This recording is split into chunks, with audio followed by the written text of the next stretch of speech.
Can I ask you about climate change? Yeah. And your read on that? Big debate right now, global warming, human-made. How do you see what's actually happening here? Scam. I mentioned earlier an organization called the Club of Rome. Club of Rome was started in 1968, and it's part of a network of organizations.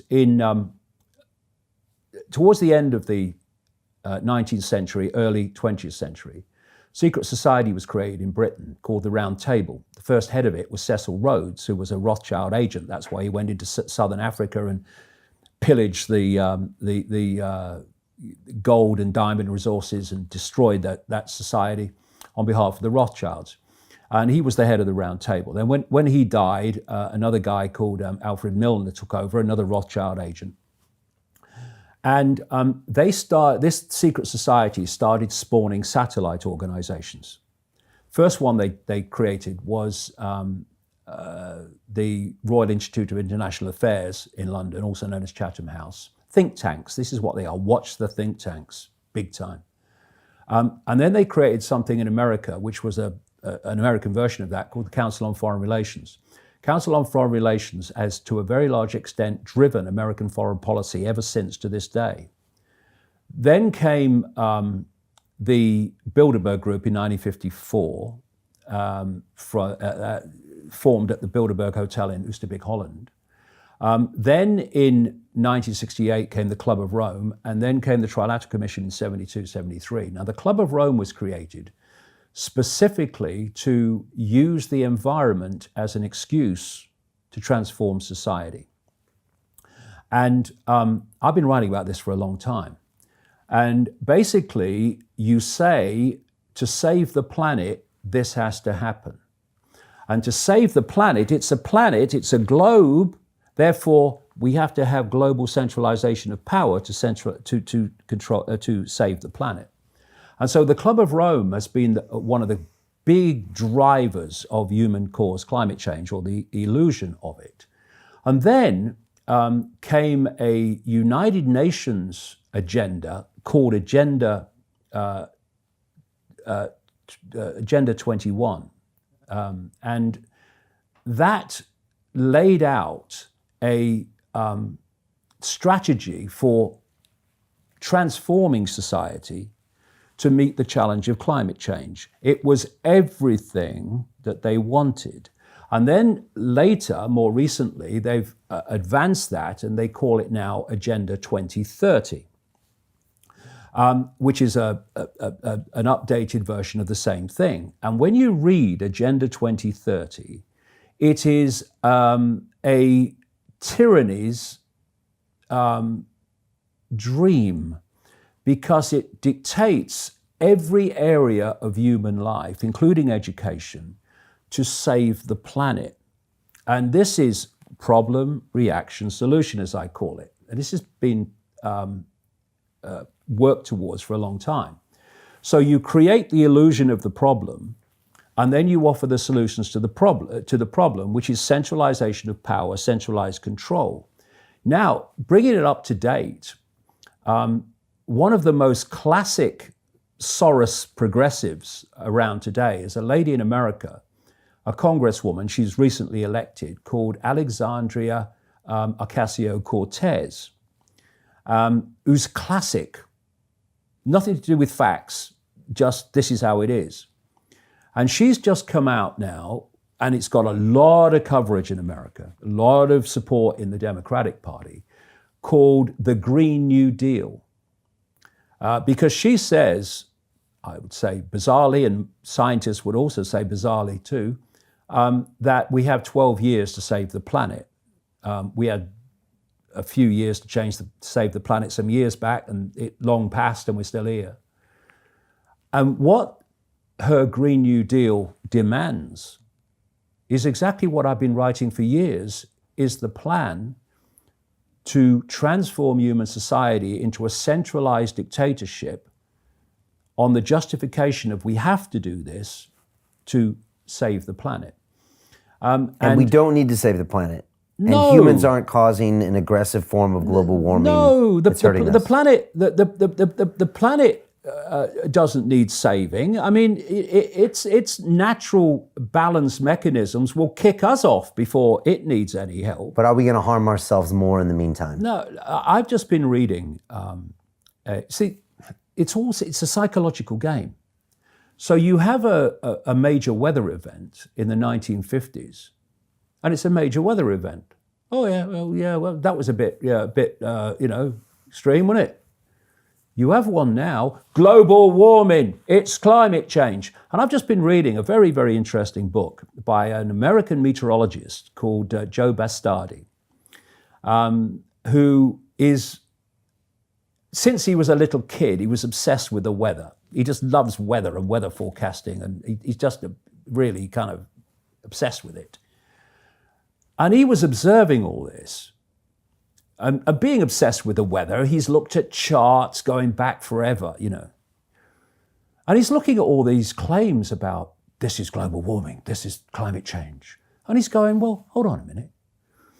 That happened in the 1950s. That happened in the 1920s. And what he does in this book is he shows the repeating cycles that cause the outcome. So in the 1920s or earlier, there is a cycle where the Atlantic cools and the Pacific warms. There's another cycle where the Pacific cools and the Atlantic warms. And that has a knock-on effect that eventually reaches a weather outcome. Now, he's pointing out in this book that when this sequence happens today, the outcome is, that's climate change, we're all going to die. And then he goes back in his book and he shows that in the 1950s, the 1940s, this same cycle happened, and the outcome that he's now blamed on climate change happened. I mean, the planet today is nothing like as warm as it was in what they call the medieval warm period, when there was no carbon dioxide emissions from technology. I mean, what caused it then? Turbocharged handcarts? I mean, it's crazy. And the other thing is that we went from this really warm period, the medieval warm period, about 1,000 years ago, and then we came down into what they call the Little Ice Age, which is still portrayed today on some Christmas cards with people skating on the Thames, when temperatures became very, very cold. And there's a correlation between the two, which I'll come to in a second. And then we started coming out of the Little Ice Age into the present day. And a lot of, they say, this is the warmest day since records began. A lot of those records began, well, we're still coming out of the Little Ice Age. So the comparison between then and now is completely unsupportable. Have you noticed that whenever they're talking about the climate and climate change and global warming, they never mention the bloody sun. They don't mention it. It's all carbon dioxide. But by the way, without carbon dioxide, we'd all be dead. It's what gives life to the planet. And another, by the way, 98% or thereabouts of greenhouse gases, which are supposed to hold the heat in, or do hold the heat in, is water vapor and clouds. And when you see the graph, there's water vapor and clouds. Here's carbon dioxide. And the vast majority of this carbon dioxide is naturally generated, not human generated. And what about methane and all the ones that animals? Yeah, but they're tiny, right. tiny, but tiny. It has a big effect, though. They're even less. What are we do? Going to kill all the animals? What are we going to do? Legislate against condensation when 98% of it's caused by water vapor? It's ridiculous. So it's another scam to get people's attention to create control. But like I was just going to say, they never talk about the sun. Now, it's well known that solar activity, these great emissions of power, which we experience as heat, coming from the sun, you can see when the sun is in an up period of, if you like, power, by the number of sunspots. Because these sunspots are massive projections from the sun that are bigger than the Earth, well bigger than the Earth. And they travel through on the solar wind, and we get them as heat. And so when the sun is very inactive, there's very few sunspots, sometimes virtually none. And these have been looked at in their cycles through this period that I'm talking about. And when we reached the minimum, the bottom of the Little Ice Age, when it was at its coldest, it's known in climate science as the Maunder minimum. And it's named after a guy called Maunder, and his wife was there as well, who were charting sunspot activity and its relationship to Earth temperature. And they picked up a correlation. And one of the correlations was that when there was virtually no sunspot activity, we reached the coldest point of the Maunder minimum, the Little Ice Age, as they call it. And then sunspot activity started again, and we started to climb out of this Little Ice Age into present day. So when you discount basically the impact of the sun on temperature, your climate models are irrelevant. Irrelevant, because the basic foundation factor of what dictates the temperature of the planet, the flipping sun, is not taken into account on anything like what it should be to get an accurate projection of what's going to happen. Then you look at this from the point of view of prediction against experience. According to Al Gore, well before now, there should be basically no ice in the summer at the North Pole. Funnily enough, there is. And this should have happened, and that should have happened. And another thing that Joe Bastardi points out in his kind of lifelong love of weather is that we're told that all these extreme weather events now are increasing because of climate change. He's saying they're not. They're not increasing. There were more tornadoes and hurricanes way back than there are now. And there were more extreme weather events than we have now. But because it's a psychological game, if you keep saying every time, notice what they've done now in Britain, which they've never done before, they've started naming storms. Like they name hurricanes, which are kind of not very often, so you just name a few. They must be running out of names. Because every time there's a storm that you would call, it's a bit more than, it's going to be a bit rough, they give it a name. All right, so it's another psychological tactic. It's more scary. All right, so we need to ignore it. Well, what we need to do is to research ourselves beyond the official narrative. And if we do, we'll find an amazing thing, that there are a lot of scientists, increasing all the time, by the way, who are saying, actually, it's not happening, is it? It's not real, is it? There's many, many scientists now that were on the bandwagon, it's happening, and we're now saying, well, actually, I'm reassessing it. I don't think it is now. I don't think this is real. And all that is available if you search for it. But when you've got a situation where the BBC, that's supposed to be this neutral organization, well, it's the way I tell them, that actually made a decision that the science is settled, therefore we're not having people on that are saying otherwise, then what you're doing again, back to the same theme, you're skewing the debate.